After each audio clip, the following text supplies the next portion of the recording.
welcome back to the latest episode in my VL V8 build. As you can see, I've got quite a bit of mess here. Obviously all the telltale signs are doing a bit of wiring. Not much.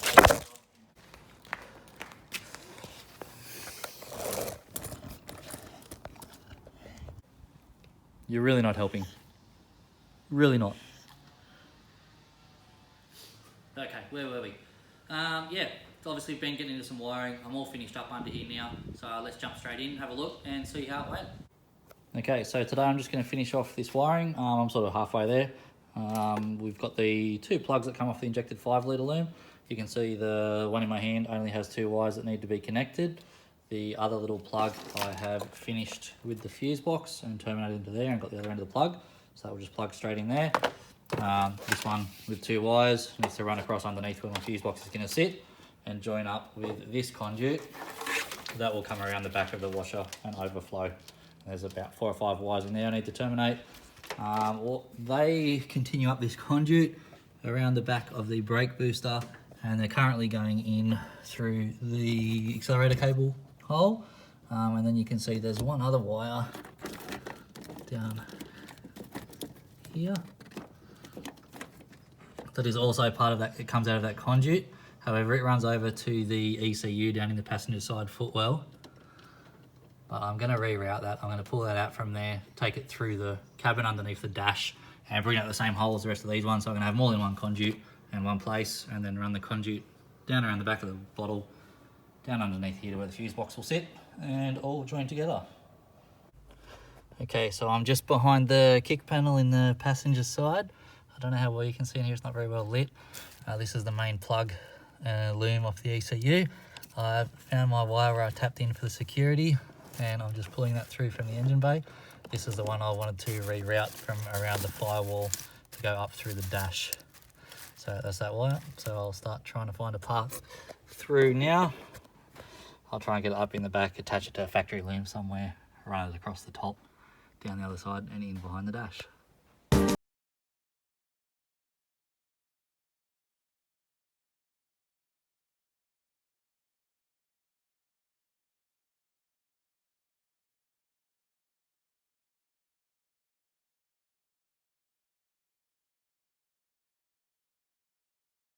Here we go, moment of truth.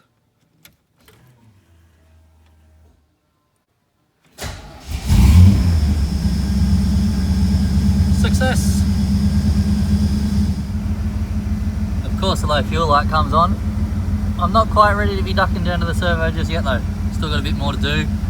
Next video we'll probably get into putting the dash back in, getting all that sorted. I've had a muck around with all of the AC controls, they all now work. We can select aircon or heat, and all the vents now work as well, so we can have face, windscreen, feet, or recirculate all around. Okay, so that was pretty cool. That's a success. We don't have any mystery smoke coming out of any wiring, don't have any fires under the engine bay. Everything's still working, so all the lights on the dash are all working. So we've got a voltmeter, oil pressure, temp gauge. Tacho is obviously not correct. I know the eagle eyes might have spotted it seems a little high. That's because the 6-cylinder dash, and we've obviously put the V8 in. So I'll have to try and get on to sorting that out. I don't know if there's some sort of conversion box I can get to put into that, or whether or not I have to chase an actual internals for a V8 dash. I know there's been a bit of time between this and the last video. I have done a couple of other things. I replaced the fuel line into the rail on both sides, the return and the feed. The last fuel lines that were on there were only, they weren't fuel injection, they weren't EFI lines. They were just regular fuel line, and they started to get all brittle and crack across the outside of these radiuses on the bends, so I wasn't too keen on that. That looked like they were ready to let go at any minute. It was the same on this other side, behind the heater hose. So they're just a rubber line. They run along the back of the firewall and down into no man's land. I don't think you'll be able to see them, but they go down and join the original hard lines under the car. Other than that, pretty stoked it's still running, so I can kick on and get a few other things done now. So as you can see, my garage is a bit of a mess. So I'm going to get all this stuff tidied up, then I can kick on with some more work. I think what I might do next is I'll jump into the engine bay.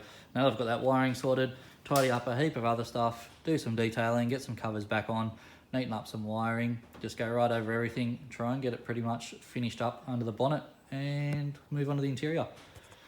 So there's still plenty to do in here. Complete dash, obviously. Go through all that, tuck up any wiring. There's a whole heap of nasties under there from previous owners, wires that are just cut and left hanging bare. Some weird plugs and sockets that have been added that aren't needed. Whole heap of other stuff. You can tidy that right up. Once the dash is back in, it'll start to look like a car. We'll get the rest of the door trims in. Center console, we'll get that back in. All the seats are in, roof lining's in, the rear trims, back seats all done, headrests, all the interior lighting's in and working. The door trims that are on in the back, I think we've got one on that side. No, there's not one on this side. I've been holding off fitting them for a long time because they are original Calais door trims. I mean, they're not immaculate, but they're pretty good these days and hard to find. And I've been battling myself to cut holes in them to allow for the window winders. So that one doesn't have a hole cut in it. That's just sort of sitting on there. But yeah, I've never been able to bring myself to cut holes in them. What do you reckon? Should I cut holes in them and fit the winders? Or should I try and track down some power window regulators and wire them in? To be honest, it's a whole lot of mucking around. I'm not that sure if I want to do it.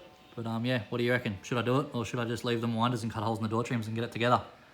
All right, I guess we'll wrap this one up here. Job was a success. I know I've been a little while, been pretty busy. No excuses. Anyway, we hit the key, fired right up. Pretty happy with that. Give it one more go. Make sure it's not a fluke, hey?